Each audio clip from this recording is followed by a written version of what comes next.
And we are live. All right, everybody, welcome to the Deal Champs podcast.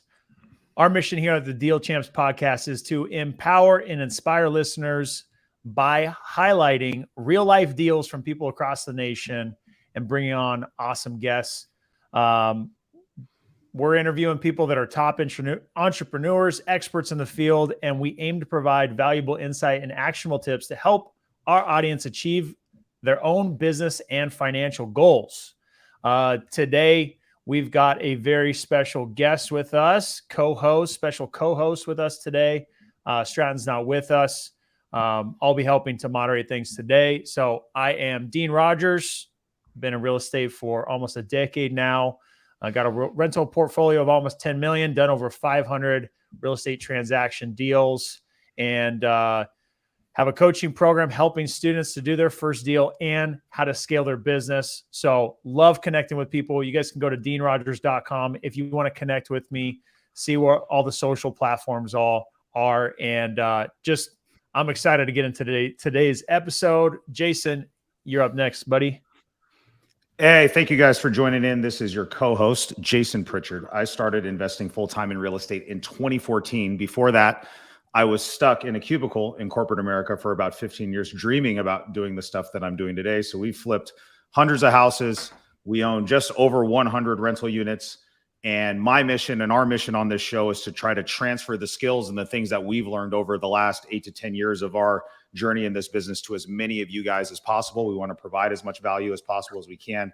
Really excited to talk with our guest host today, Adrian, who is a very, very well-versed operator in the Airbnb space in our market. So pass it over to you, Adrian. Let everybody know what's going on with you, and let's jump into it. Yeah, Adrian Herrera here. Guest Equity's been a company for about 4 years now. We've been probably co-hosting before that, but I guess officially was 2018. I'm a broker and agent as well, so I do in the real estate sector, retail, flipping, little rental portfolio as well.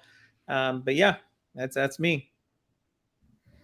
Awesome. Well, we're stoked to have you here today, Adrian. Also, guys, make sure to follow us on the Deal Champs podcast. You guys can find us on YouTube. Make sure to like the episode. Make sure to subscribe. If you're listening to this on any sort of Apple or Spotify podcast, make sure to leave a 5-star review. You can follow us on Deal Champs Instagram at deal.champs. You can also follow me at Dean Rogers Real Estate. You can follow Jason Pritchard at Jason Pritchard. You can also follow Adrian at guest_equity. Also, guys, you can submit your deals to be highlighted on the Deal Champs podcast. This makes it super fun and engaging for us. Guys, we want to highlight and spotlight other people that are either just getting started or experienced and get your chance on stage pretty much to like show people what you're doing. The more people you let know what you're doing, the more opportunities that come. So we're going to have links after the podcast where you can submit your deal. I'm sure at some point we'll have a website where you can submit your deals. We like the engagement, so we'd love to highlight you on the podcast. Also, guys, if you're commenting on Facebook, if you go to this link right here, streamyard.com/Facebook, it'll allow us to see who's commenting. It takes a couple clicks of the button. I've done it myself, so make sure to do that.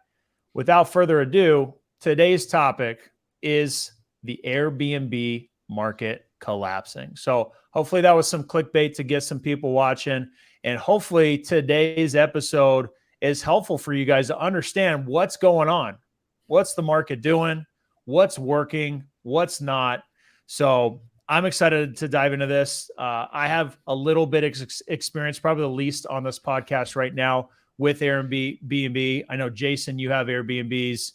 Adrian, you have many yourself and manage many more. So I'm excited to dive into the topic today. So why don't you just give a little bit more of your background? Like, how'd you even get into Airbnb? Like, how'd you determine like, this is it, I'm going to really focus on it and like make it work? Yeah, totally. So I own about 9 of those units and I manage just over 114 as of today. We'll probably have 120 by the end of the week. So it's going to be a busy week for the girls at the office, putting some more live.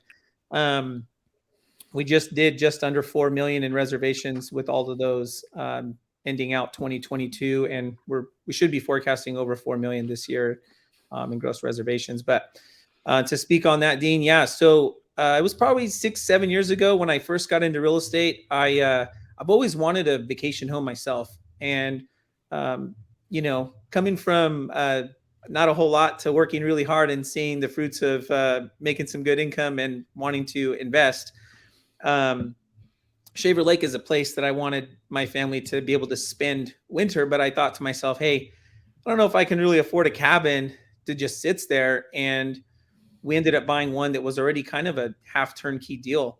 And once we did that, it was just like, whoa, okay, not only does this thing just break even, but this thing makes money.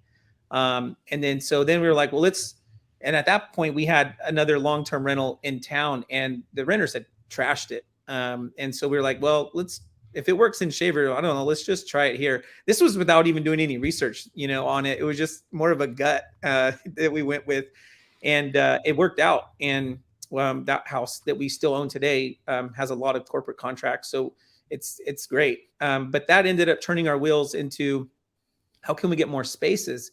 Well, my wife was like, we should buy a plot of land and put a bunch of tiny homes in Shaver. And my limited mindset then was, I got to buy dirt cash. I don't have cash. You got to put utilities. You got to get permits. Right. And I'm like, there's no way we're going to do that. And so she's like, well, I found these tiny homes. They came up on this journal. And so it was like not even a week later, I'm flying to Waco, Texas to look at these tiny homes. They're container homes, And so we buy 2 of them. And instead of putting them in Shaver, I put them where I reside at, and I put them on wheels and I do all these things, but they're really much an experience stay. And from then on, it was just like, hey, if we're doing this for ourselves, why can't we do this for other people? If we're managing, at this point, it was probably 6 or 7. Why aren't we able to do it for other people? We already know the people in this area. We already got the cleaners. We already got the systems. Let's grow it. And literally just opened it up to just people that we know. And up until last month, so February 1st was the first day that I ever spent money on marketing for management. First time ever. And so everything that happened before that was all organic growth between referrals. I've partnered with a lot of agents locally. I understand you got people that do a lot of multifamily, a lot of single family. The Airbnb space is kind of unique. There's a lot of moving parts to it, from cleaning to maintenance. So they relied on us as we grew, like, hey, call this guy. Hey, call this guy. And really it started off with just other agents trusting me on that side to grow that. And my wife was a full-time teacher at the time. And since then she's not. So she's running guest equity completely. She wasn't able to make it today on this call here, but other than that, it's just been growing so fast organically, and we've expanded. So a lot of, everybody talks about the Airbnb bust part of it. And there's just a lot of factors that go into that, but current trends we're seeing in our portfolio, and I'm probably jumping onto another subject there, cause I'm pretty sure we're going to touch on we collapse part.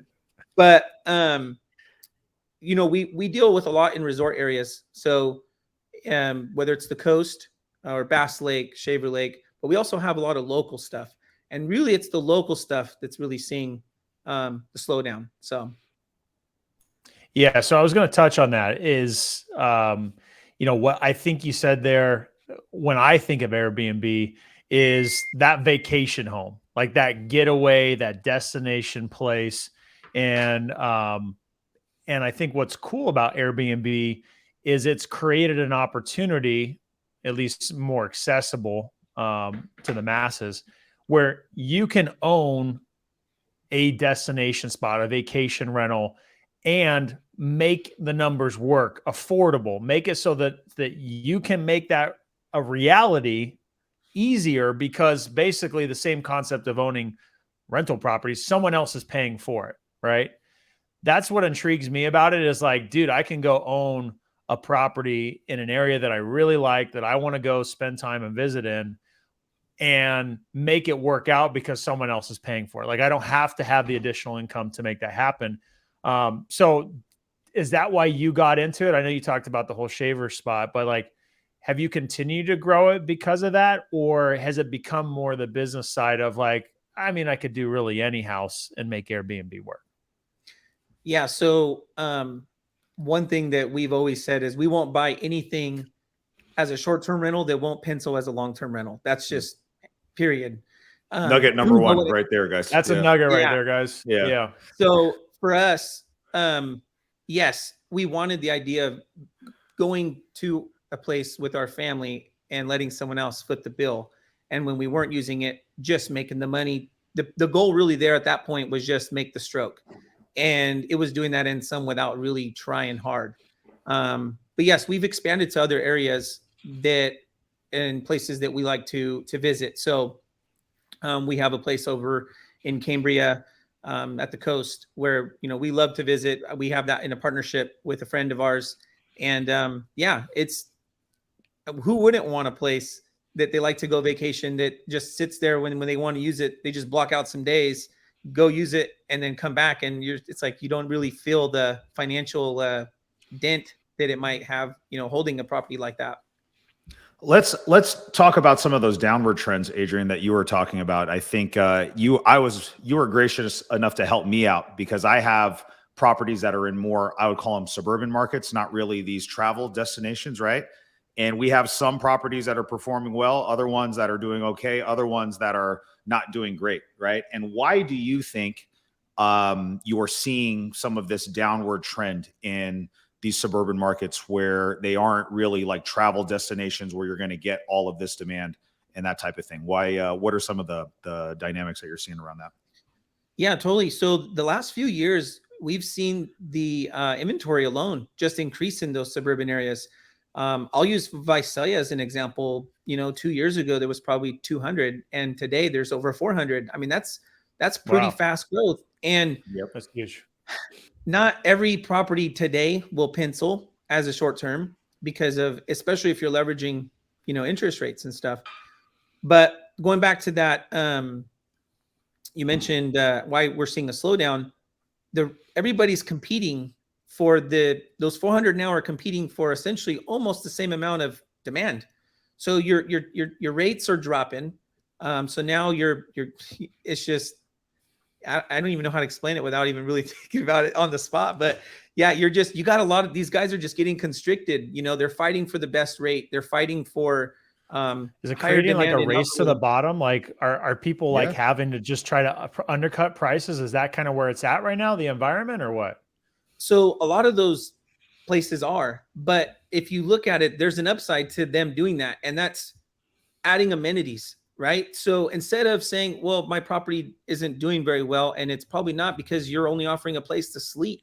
You know, there's some value adds that you can make that will stand out above what these places are that just to sleep at, like adding a hot tub, a game room, or, you know, memory foam mattresses, obviously Wi-Fi, heck, throw a Wii, throw an Xbox, figure out something that's going to give you an advantage over your competition.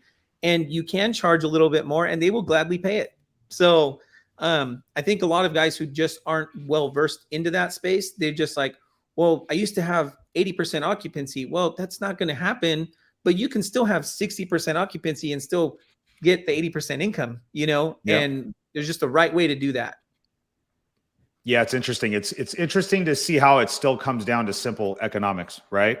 And when you have the amount of listings double over the course of a year or 2 years, right? Eventually something's going to have to give. And it doesn't sound like the demand has crept up at all from the travelers, right? Which that stayed pretty flat. So it makes sense to do that. One of the things we've done to try to adjust, and we've actually noticed that this has helped, has been allowing pets.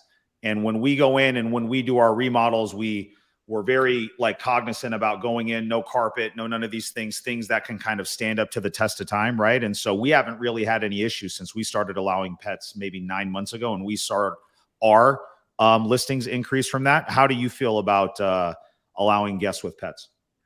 Absolutely. That's another nugget there for sure. Like you have to look at your short-term rental as a business. It is a hotel. So think about the war that's kind of happened between people who want to stay in hotels and people who are going to Airbnbs, right? Airbnb already kind of has the rap for your cleaning fees too much. I got to do all these laundry list of things. I can't have a pet. If I smell like a cigarette, if I smoke a cigarette outside and walk inside and I smell, they're going to charge me $300 fee for smoking inside, even though I didn't. So if you just take your mentality of your short-term rental and make it a full-blown business, that means allowing pets for sure. Do you want to charge a pet fee? Well, it's up to you. Check your other competition. Are they charging for a pet fee? Are they charging for extra guests past a certain number? That's another way to attack. You can still advertise low price, but add, charge per guest after maybe 4 or 5 or 6 or whatever your competition is, whatever you're looking at. But yes, adding those things and stop being so connected to like, but I did this remodel and your heart's so far into how well you did decorating it that you don't want to allow pets and you're leaving so much money on the table or those guests that are willing to pay for it. So that makes me think of a couple things there. So going back to us talking about the fundamentals, and that's what I've told myself too, like this property has to pencil as a long-term rental because God forbid anything specifically happens, whether it's certain laws or rules or ordinances, whatever the right term is for a specific city, where they're now issuing permits or limiting to the number of the ones that you can have. It's got to pencil as a long term. But the ones that I'm hearing right now that are attracting more reservations are the more destination, the ones that are the ones like I want to go have an experience as opposed to just a suburban house that looks like where you're living, right? So how do you figure out how to make the one pencil that's the destination spot? That in my mind, when I hear destination spot, I hear more expensive. And to me, the more expensive one typically doesn't pencil as a long-term rental. So like, where does that balance come from? Is it like the less expensive house in the nice area and it does pencil because of that? Or like, how do you figure that part out? What's the secret sauce on that? Well, it's knowing your travelers. Why are they there? I don't know a good example that's quick off the cuff, but let's just use the coast, for example. If I was going to buy something at the coast that I know people are going to go there, they're traveling as a vacation. They're going to spend some money. Let's just use Cambria as an example. It's an older vibe. Guys there go to drink expensive wine. Have you seen, there's like $500-600, I don't know, $1,000 a bottle, probably more than that. Like, whatever. But these are the clients that you're wanting. It's not so much that they're not willing to pay it. They want the experience. So they want a place that's going to cater to that. And charging them like, hey, you're staying at a very nice place. You got nice sheets, and not just nice ones. I'm talking luxury sheets, luxury pillows. Everything's right. They are more than happy to pay for that experience. Enjoy that view, especially if you can have a view. That's even worth itself. That's worth a ton. But compared to, let's say, that same place, but a house that's tucked in the corner, no view in a neighborhood, I'm probably going to want to spend $200,000 or $300,000 more to get a view. It will pay off 100% because you're going to get the person who, and honestly, those guys respect the place even a lot more than someone who's chasing the $80 to $150 a night traveler. So when you're picking a location, just find out why your traveler is going there and find out who that demographic is. If they're in their young 20s, probably don't got that kind of money, right? But if they're probably in their 50s or 60s, they're more than happy to spend some coin. One of the things I noticed, Adrian, when we were talking was that you seem to be very analytical with how you analyze the properties. It's a lot of data-driven decisions. You had a lot of data to back up everything that you and I talked about with my team. So I know one of the things that we discussed and what we want to talk about today is like seeing the trends going into 2023. So if I'm a new Airbnb host or I have aspirations to do one, right? Or I'm a current one and I'm looking to either pivot my portfolio or maybe buy something new, right? Where would you suggest somebody like that starts to just start digging into the analysis side of it, right? And just saying like, how do I find out if there's a plenty of listings and no demand? How do I figure out what my nightly rent is? What are some of the tools and resources that hosts can use to identify new investment properties they want to put on Airbnb? Yeah. So most importantly, obviously running your market data through, I guess AirDNA is probably a big one that a lot of people use. That's not the only one that exists. There's other ones out there. And in my opinion, AirDNA gives you a good idea of giving you a ballpark. To me, it's like the Zillow of real estate. So it's just going to be like, this is it. And this is just general information. But some of those, as you know, they're going to be way off. You know, it might say that you're going to collect. We have a property that says you're only going to make 30 grand a year. We make like 80. So why would, you know, there's a huge difference in looking at specific competitors versus just looking at the market in broad. Because if you're looking at Visalia and as a broad market, for example, that's going to tell you 30 grand probably for a 3-bedroom house. But what you need to do is find ones that are similar to yours with the same amenities, and find those, not just the general. So do some market data that's more specific, dig deeper, and find the actual listings that you're really comparing to. What is specific about that one that you have? The 30,000 that you're making 80 says you're supposed to make 30, but you're like, what is it specific? Are the comps supporting to make 80 and the data was just flat out off? Or do you have something like super unique, something special that's making you one of the top go-to destinations? Pool and spa. Done. Pool and spa. There's not a whole lot with a pool and spa. So we got pool, spa, a little game room action, and that just drives it. Done. There's a lot of places that are just houses, and those are the guys that are going to suffer. What I mean, on the local market, suburban markets that we're seeing, look what rents have done in the last few years. A lot of them are going to pencil out to be better long-term than they are short-term. And honestly, I love watching these guys exit the short-term because it's just going to help us, you know, with growing, and it's going to be opportunity. So I think the guys who stick with it, 2023 is going to be, I think this is the test year for a lot of these guys, whether they either double down and get into it and make it an actual business and you know, get their property right to cater to hosts, or they're going to exit and make it into a long-term rental. I agree. Yeah. I'm excited I'm very interested to see how this year shakes out. I think this is going to be a make or break year, not just for Airbnb, but real estate investors in general. I think there's been people that have been able to kind of hang on the last 6, 8, 9 months in the space that Dean and I are in and in the Airbnb space. Right. And eventually it's just going to have a lot of people that just tap out. And I think the people that are built for the long haul are going to be the ones that come out of the other end of this looking and feeling good, man. So what are some of the things that we can do? I know I hear a lot of people talking about midterm rentals. That's a really sexy term that I hear a lot of. And we've been fortunate enough, the ones that perform the best for us, we typically are with like traveling nurses or corporate guests, insurance relocations, those type of things where they're still paying, if not even a premium, almost full asking, but they're in there for 3-6 months at a time. Right. And you don't have all of the, you know, the wear on your team with turning the property over and those type of things. So how do people get and maximize those midterm rental guests? Where do those come from? Yeah. So this is no secret. We're in sales. Yep. Even hospitality has a little, you know, salt dash of sales, 100%. We have secured midterm and even long-term stays that have been very lucrative for our company and great for the owner. And it's because we picked up the phone. We didn't just put it on Airbnb. We didn't just put it on VRBO and say, okay, come to me. We sought them out. We looked them up. We sent them emails. We called them. And what we did was we focused on companies that we know in our area. For example, Visalia and Tulare, I'll use as an example here, is we're going to have a lot of construction crews. And it's finding out who those construction companies are. They're getting bids here. The trucks are right there. The number of the companies on the truck, call them. They're staying somewhere. Solar farms. These are huge in our area right now. Those guys are all coming from out of state getting solar contracts. Call them.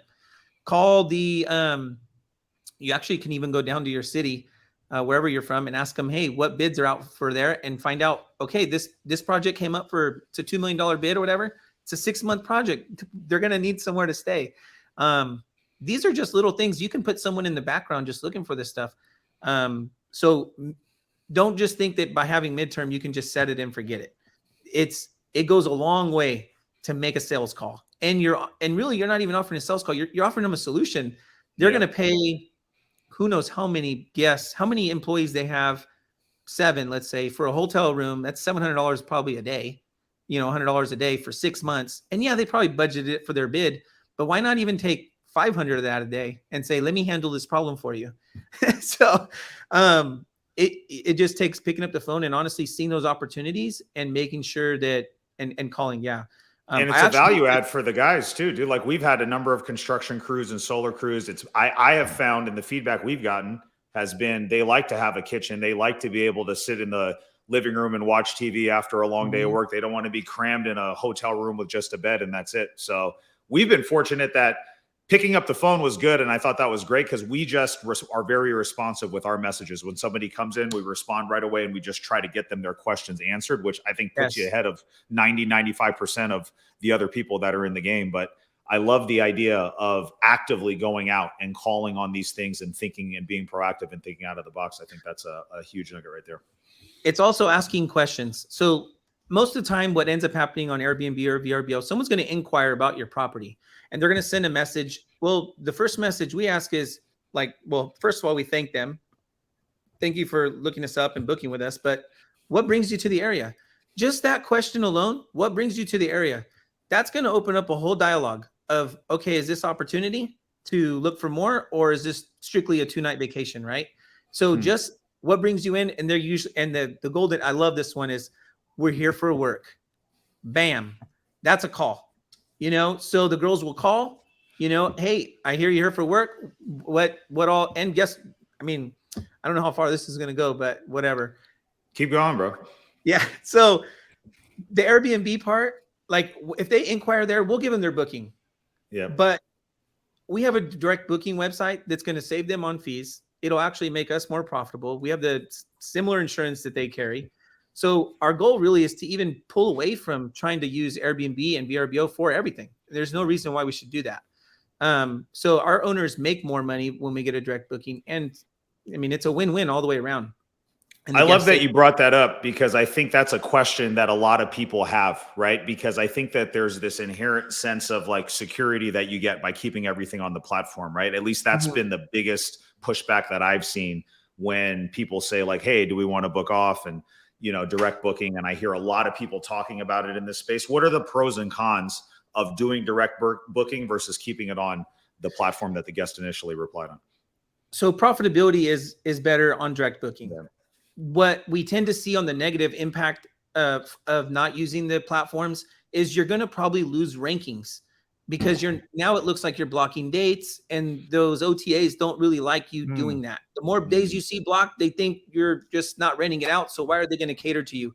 It's kind of a double-edged sword, but it's like you can't have both. So you can't be available on Airbnb and take an OTA and do a direct booking. So it's like, what we made a decision January of this year for our company. We strictly used to only use Airbnb. We spent a ton of money and time. Oh my gosh, getting this honed in, but now we're on everything.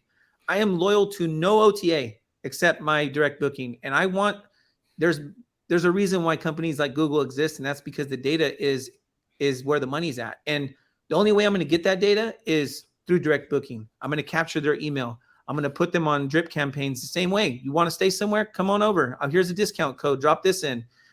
Which, by the way, if anybody listening to this who wants to stay at our places, use the promo code DealChamps10 and you get 10% off on your next stay. Let's go. Let's go. Let's fill up all 120 of Adrian's listings. There you go. I'd love to see. So doing those things, it just we don't need to be loyal to those guys, but we do have to play into it. And so there's a fine line. I'm not going to take a booking that was already on Airbnb and have them cancel to come to my direct booking. We're not going to do that. That's going to murder your ability for Airbnb to want to kind of favor you on rankings, but it's a mixture of everything.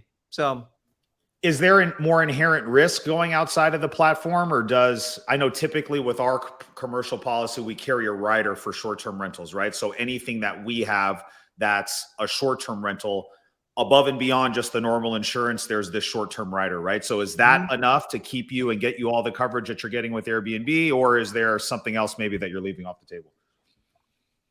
If anything, I think we're overinsured. And honestly, I feel really sick of how much insurance we pay. But, tell me about it. Come on, you guys know too, right? It's like insurance blank, insurance this, insurance that. I'm like, goodness gracious. As a matter of fact, that's a whole nother sector, but there's a huge ton of money in insurance. But so we have coverage as a company to host that person per stay. So we're actually charging the guest on our direct booking for a separate policy just for their stay. And the way that works is it's a policy that's similar to Airbnb and VRBO that has that $1 million liability coverage, which, by the way, they make it so difficult most of the time to even make a claim or get you through that. You get through it, but oh my gosh, it's the very terrible experience. So we decided we have our own company that insures per booking and is just as equivalent. So no, and then of course we have our company has insurance. The homeowner has insurance. Everybody's got insurance, man. So yeah, just make sure you're talking to the right professional to get the right coverage for that one for sure. So my mind spins when you talked about booking off on your own direct booking. You've got VRBO. For me, being a logistics guy, a systems guy, like I can't help but think, is that like a total nightmare for you to juggle? Okay, they booked on Airbnb. Cool, we got this. Now we need to go to the other 5 sites that we have available and block those off. Oh, they just booked this one over here on VRBO. Now we got to go block it off on Airbnb and all these other ones. Like, what does that look like? Yeah, so there's a reason why we have 8 employees, okay? 2 of those, or 9 employees, 2 being VA and 6 being in our office. It can be challenging to do that, but luckily there's a lot of software out there. There's so much software out there that you can utilize that you just got to find the right one that fits for whatever it is that you're doing. We have probably changed software 3 times since starting off doing this. First, we did everything manually when we've had our own, and we were like, there's no way you could do that. And then, pricing became a thing. And then you had all these different pricing softwares, and there's a ton of them out there. I mean, they all have their advantages, but they all serve the purpose of just managing your pricing and detecting and lowering your demands and lowering and increasing for occupancy and demand. So implementing pricing software, but also monitoring it. It's not it's not a George Foreman grill. You can't just leave it and then just like, oh no, we're good. Like this is still, you're monitoring it instead of every day, you're doing it once a week, or, because you do have holidays that are coming up that you want to monitor. But then you also have cleaners. How do you manage the logistics of all the cleaners? Well, there's software out there to do that. It will sync with all 3 of these platforms. Well, what happens if someone books on Airbnb that also booked on VRBO? Well, that shouldn't happen because there's another program that you pay for, right? And it keeps your calendar clean. So if you get a booking on, let's say, an OTA like VRBO or direct booking, it'll block it across all the different sites. The amount of software available in the short-term arena will make your head spin. There's literally a ton. You can follow guys like Mark Sampson or Simpson, I think his name is. He does Boostly over in the UK. There's a ton of Bill Faith is another guy. If you haven't followed him, he's a great to follow as well. But these guys just will tell you all the programs that they use, and you start looking at them and they're all different. Everybody has a different opinion, but they all serve the purpose of streamlining your operations, but you still need someone to monitor them and just making sure that things are in line.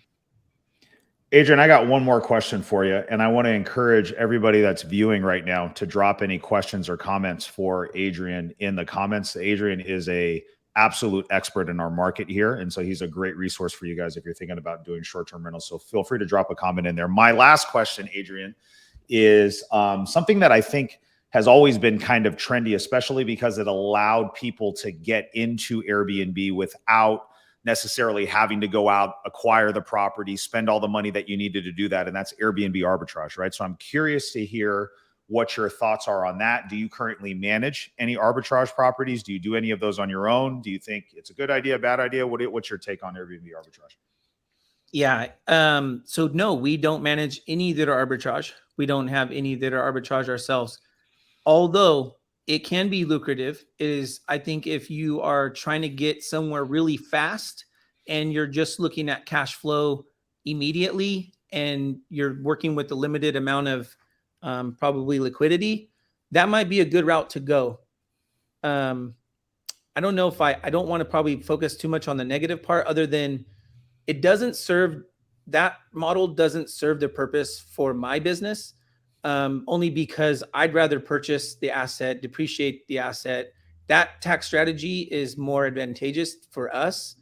And doing arbitrage, although would be great. And I'm not saying I wouldn't, if one hit me in the face and was like, hey man, just rent this out for, blank dollars, I'm going to run the numbers. If it works out, I'm going to do it. But it's not something that we actively just look for. So I hope that answers that. It just doesn't work for what our long-term goals are. I love it, man. I feel like it's very easy to get caught up in things that are trendy. I mean, Airbnb in general is kind of this kind of new in vogue thing, right? And then arbitrage is its own little lane that I think is super trendy because, for the lack of a better word, the barrier to entry is a little bit lower because you don't need to actually own the property, right? And so I love that you've stayed consistent and disciplined in your business and said, hey, look, this is my business model. This is what works for me. This is what is aligned for me. And then I also think you can add additional value to your clients because you can speak to those other benefits that you're talking about, the depreciation, all those things that you get from owning the property. So I'm sure that's a value add for you, man. So I love it. Yeah. Dean, looks like we're getting some questions in the chat, man. I don't know if you want to pop a few of those up there or not. Let me see here. Yep. And hey, to address the question from Cam, if you guys want your comments to show up, go to streamyard.com/Facebook. You click a few buttons. It makes it so your comments can be seen. Obviously, we love seeing who it is, so we can engage with you on that as well. So we got a couple questions here. Why do you think people are saying that Airbnb is going through an Airbnb bust? This is a good question. I was going to ask you too. Yeah, great question. That's because they simply came in with probably minimal down, 3% interest rate. Travel was extremely high, and it was just booking easy. And now it's not so easy. So I really think it's just a friction problem where people have to actually go to work and put some effort into their business. And I think they're just calling it that. They're calling that a bust. I think another contributor to that is going to be, again, the backlash between all the rules in the last few years that Airbnb reputation has gotten versus hotels where you can just go. I don't have to pull the sheets. I don't have to start the dishwasher. I don't have to do the bedding. It's like, why am I paying a cleaning fee? I think that has something to do with it too, where people tried it out, probably had a bad experience, and now they're back into the hotel game. So it's interesting. You can see the narrative of what some of these things are going, and definitely in the Airbnb groups that I'm in, you see kind of this negative trend when people like post a screenshot of like their check-in, check-out list, right? And the checkout list has 50 tasks on it, where it's just like, I didn't come to travel to come clean somebody else's house, dude. So I think that's something that we don't do with ours, right? We have some very like light and easy suggestions, you know what I mean? But I don't want people to feel like you've got to clean the house. That's what our cleaners are there for. And that's the expectation that we set with the cleaners. Yeah, no, totally. Man, I had a solid nugget in my head right now and I totally forgot, but it had to do with the cleaning. Yeah, I'm gonna come back to that on. It's all good. Let's post this other question here because we're starting to get some more pop up. So let's take a look at this one. We're clicking on it at the same time. There you go. There we go. Yeah. So how does it work with smaller claims on your insurance on getting reimbursed? Easy process. Is that insurance rate always going to go up on every claim? I think you touched on this a little bit, but let's unpack. I think the last question is important too. Like if you make a claim, right, with Airbnb, does it impact your rate with them? I don't know how any of that stuff works because I've never had to file any claims. Sure. So we actually had a whole house get trashed. I'm talking like if you've ever seen the movie Selena, and then like the boyfriend breaks up and he goes on this rager in the hotel room and he just trashes everything. And there was bullet casings in the ground. This is really what this property looked at. I do have that video somewhere, but yeah, it's an interesting one. Going through a process like that was very eye-opening. We had it happen to us early on. Getting reimbursed took probably 90 days. So we fronted the cost on getting this property rehabbed, and then they came back. They didn't give us back 100%. I think the total rehab was like 15 grand that we had to put back in to fix everything. And I think the check we ended up getting was like 13,000 because they mounted for depreciation and all these other things. And that's where it ended up being. I was thankful for it, but they don't make it an easy process. Smaller claims. Are lost bookings figured into that downtime at all or no? loss revenue? So our insurance is not, but if we are hosting for someone and they have like for example, proper insurance, which is a short-term rental like caterer for insurance on the homeowner side, they will cover loss of rent if it's down for X amount of time. We just show them proof of income, and yeah, they'll reimburse you for those costs of what you're down. The cost of that insurance for us though, it does not go up after every claim. It stays steady, Eddie. I don't think we've reached even close to what the limit is, and I really hope we don't. So before they analyze that again. Here's another question. That question was from Heather Lee. The question was for site insurance that's not booked through Airbnb platform. Yeah, so we haven't yet made a claim through our direct booking with our insurance provider. And I'm going to knock on a lot of wood. Thank you. Yeah, don't jinx us. Yeah, we haven't had to go through it with our insurance provider, but they've assured us. We've actually talked to the rep, and they've assured us that if we've been through the Airbnb insurance claim process and it's a nightmare, and they promised us it won't even be close to that. So we have our own dedicated adjuster and stuff like that. So we're not talking to different people. Nice. Yeah. This one's right up your alley. We're thinking about purchasing another Airbnb, currently have one in Grover Beach, thinking about getting one in Shaver Lake. Do you think that's a good move? What local markets do you recommend based on the activity you see on your listings? Yeah, this is right up my alley because I manage in these areas. We also manage in Grover Beach, and she does phenomenal. Grover Beach is one of those areas that has restricted licenses. So if you don't have one before, you can't get one now, and you got to join a list. Shaver Lake is a great market to get in, but in what I'm seeing is those travelers are local. So I'm going to compare it to, I'm going to add this third one in here. You says, where would I recommend? And based on our listings, if I had to pick a local market to choose from, then I'm strictly looking at return on investment. I'm looking at Three Rivers. Okay. Now, anybody who's from Three Rivers probably watching this is like, I hate you for even saying that, because they are fighting a shortage of housing. And honestly, I get it. But this is why, if it doesn't pencil as a short-term or long-term, it doesn't pencil as a short-term work. Because if there's ever an ordinance that comes down, it's going to come down hard on Tulare County, and it may affect Three Rivers pretty heavily. But to answer your question, short and sweet, Three Rivers is where it's at. I have a property personally there, and I'll share those numbers.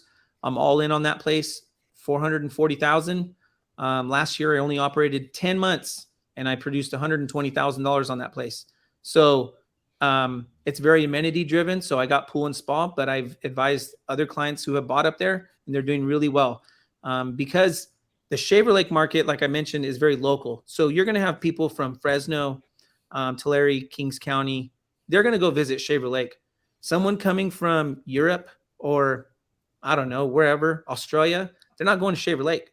They're going to the Sequoias. And that Three Rivers is the gateway to the national park. So you're catering to two different people. Shaver Lake is cool if you want to go in there and buy something and it'll break even, or maybe even you'll come out a little bit, especially with the prices and interest rate where it's being right now. You might pay a little bit of money, but that asset is yours and you can use it. It's just, you're basically paying for a discount because it's being rented on the side. And honestly, Shaver Lake is majority of all vacation rentals. There's no hotel really there. So it's very resort market. But you go to a place like Three Rivers, and those people are world travelers, and they pay good money.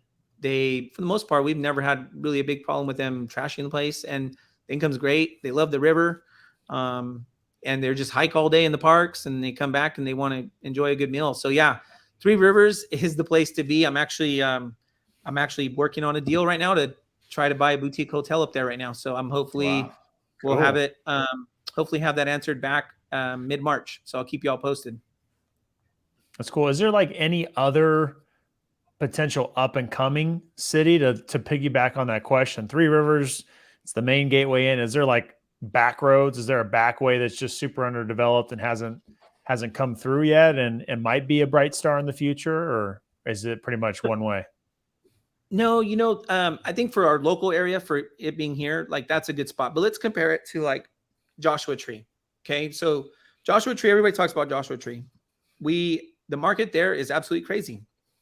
It's you can make a killing in Joshua Tree, but you have to know your audience. You can't just buy a house there. Everybody there wants to sleep like in Indian tents and in glass fish bowls. So if you don't have something that's really crazy cool, because that's who you're speaking to, you're not going to go buy a house and then expect those numbers. You're gonna need the fish bowl, or I don't know, a cargo that's upside down, living in a bus. They pay for that stuff, So Three Rivers, I wouldn't say they're the same type of tourist, but those guys love experiences.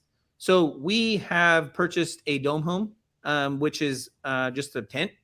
It's not going to have any bathroom. It's not going to have any. I mean, we're going to offer that on a different side of that. But they'll, even if you're into that project, 50,000, and it makes you, I don't know, 25, slam dunk. I mean, that's not even slam dunk. That's like both ways, on fire. So you don't have to necessarily focus on like, well, how much am I paying for this price or this house? No. Does it have a view? How close is it to the river? Does it have all those extra things that you can't necessarily buy to stay in? I guess the experience part, that's what you should be. What are you delivering? And those guys will pay 100%. Yeah, that makes sense. So I had a question. I'll make sure I didn't lose it. Okay, here's my question. If you're somebody, you seem like a creative person, you've got good vision. For somebody who's getting into Airbnb, that's just flat out not. They're not creative. Maybe they're about the numbers. Maybe they're just looking for an investment. Like, how does somebody learn the skills or find somebody that can help guide them to see that? Like, how do I know that this is a good spot? How do I know how to make it look a certain way? Is it by looking at comps and looking at other properties and what catches your eye? And that's kind of the best way to do it.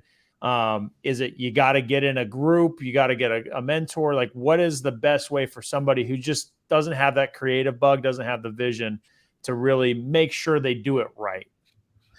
Yeah, totally. So I think we offer, Guest Equity does, all our agents that partner with us or anybody looking at these investment properties, if you give us the information, say, hey, I'm interested in this blank property.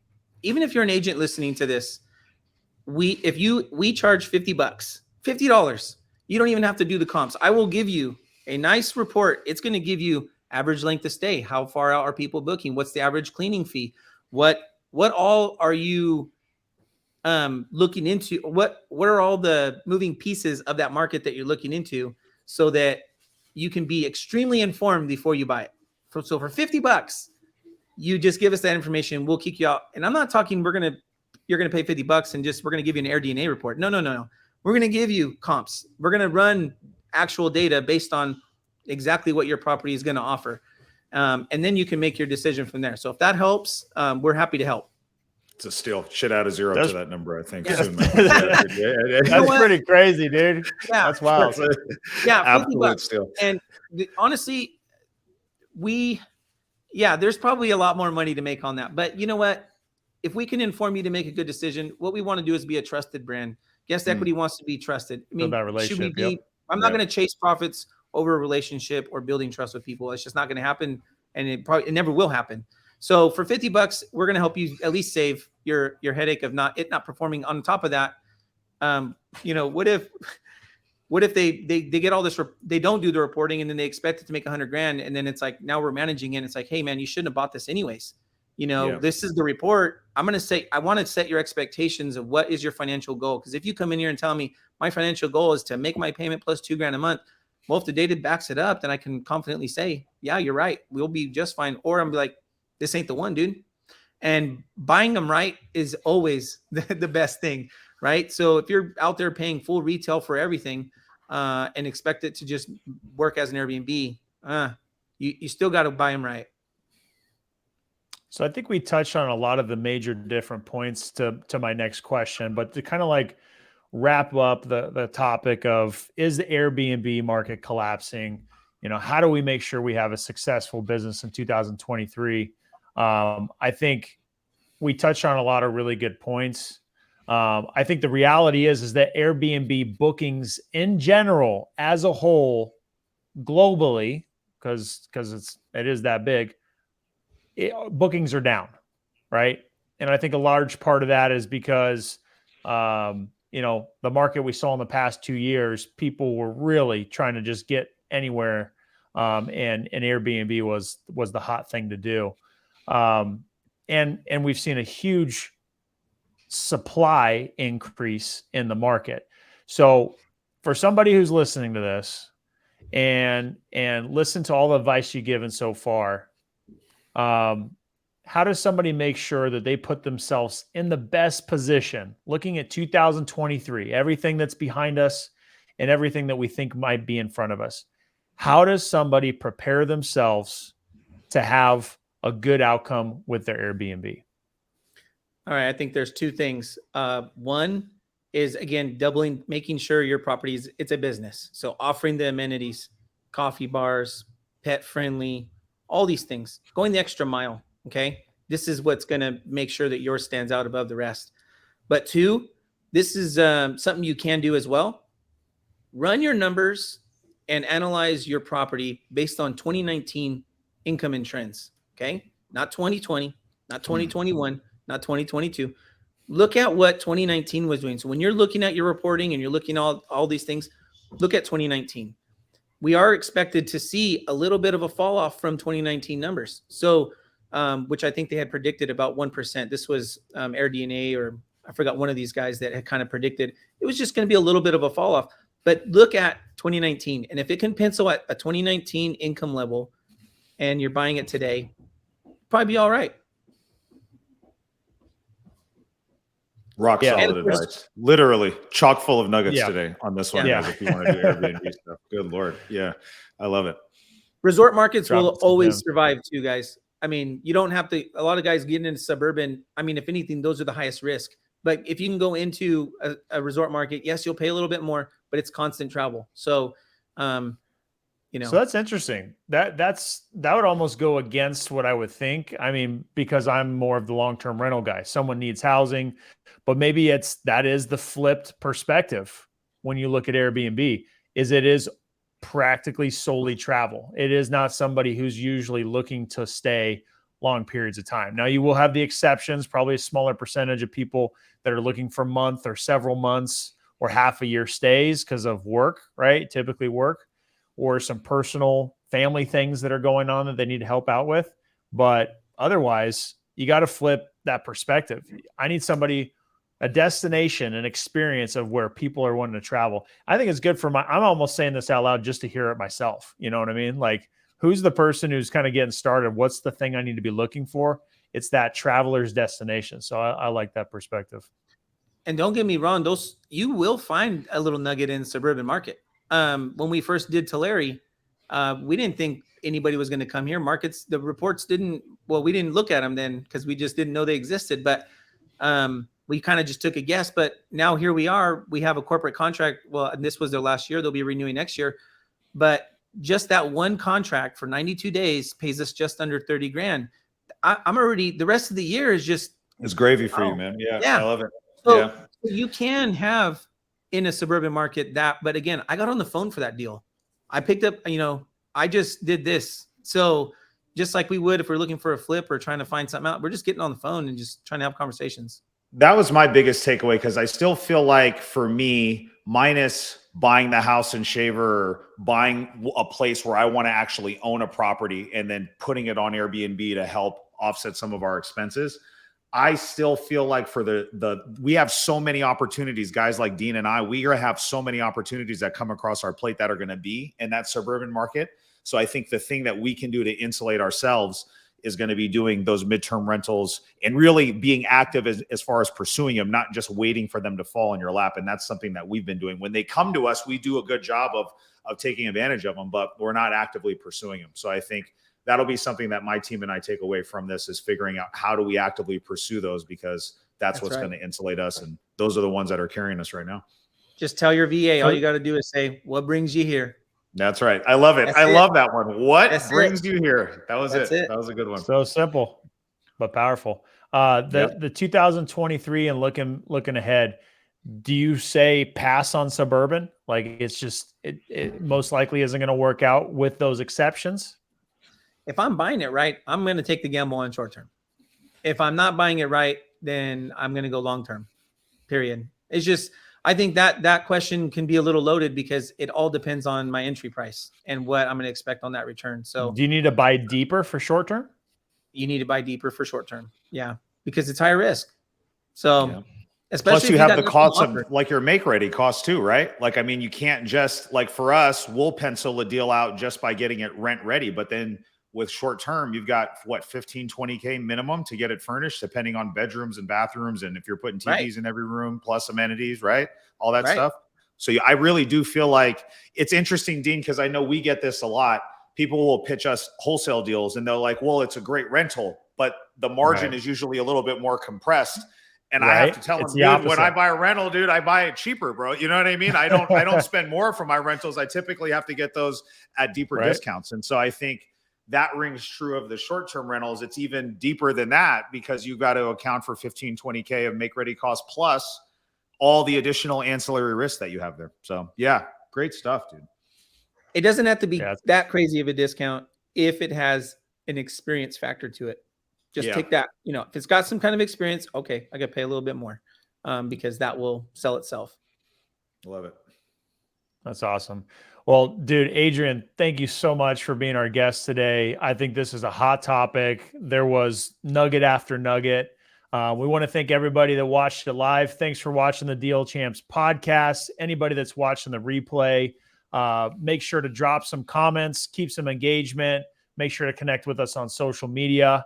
Also, guys, if you want to stay in contact with us, you can find the Deal Champs podcast on YouTube. You can search Deal Champs, make sure to subscribe. If you're watching the video, like and subscribe. If you're listening to this on Apple Podcasts or listening to it on Spotify, make sure to leave us a 5-star review. That definitely helps us. You can follow us on Instagram, deal.champs. Each of us here, you can follow on Instagram at Dean Rogers Real Estate, at Jason Pritchard, at guest_equity. Man, Adrian, what a great time, man. It's been super informational for me. I think it's helped me dial in what my understanding of Airbnb is, what I need to be thinking about, what I need to be looking for. So I appreciate that. Also, guys, if you're looking to have your deal highlighted on the Deal Champs podcast, make sure to submit them. We'll have links so you guys can do that. We want to get you on here and highlight you guys. Any last words, Adrian? Yeah, if you guys need help, again, reach out, $50, give you a report, at least kind of help you know where you stand on that property. Prices are going up very soon on that one, guys. So take advantage right now because that price, I feel like it's going to be a little bit more expensive by the time. That's a steal, man. I mean, that could easily be double. It could be 100, no question. I'm just going to have you do it on all of them, dude, because I don't want to waste my time. You're going to do it better than me anyways, dude. So I'd rather have you guys do it. That's a steal. All good. $50 a report. We got you covered. Good deal. All right. Thanks, guys, for watching, and we'll see you guys on the next one. Take care. Thanks, guys. See ya.